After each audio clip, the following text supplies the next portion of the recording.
ఒక చిన్న హ్యాబిట్ చెప్తా మీ రోజంతా పూర్తిగా చేంజ్ అయిపోతుందంటే నమ్ముతారా? నిజమేనండి. మనం పొద్దున్న లేస్తూనే ఏం చేస్తున్నాము? ఫోన్ పట్టుకుంటాము, స్క్రోలింగ్ స్టార్ట్ చేసేస్తాము. దానివల్ల ఫ్రెష్‌గా ఉన్న మన మైండ్‌లోకి బయట ప్రపంచంలో ఉన్న థాట్స్, స్ట్రెస్ అన్నీ వచ్చేస్తాయి.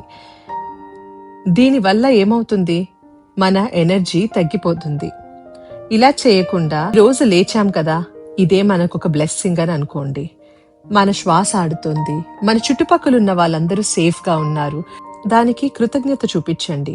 అండ్ లేవగానే ఈ స్మాల్ హ్యాబిట్ ట్రై చేయండి. మంచం సెట్ చేయండి. ఇది ఒక 2 నిమిషాల పని, కానీ మన రోజు నీట్గా స్టార్ట్ అవుతుంది. దీనివల్ల మైండ్ కూడా చాలా కామ్గా ఉంటుంది. సో రేపు మార్నింగ్ లేస్తూనే ఫోన్ తీకండి. ఒక మినిట్ పాజ్ చేసుకుని డీప్ బ్రెత్ తీసుకొని ఆ గ్రాటిట్యూడ్ చూపించండి. మంచం సెట్ చేయండి.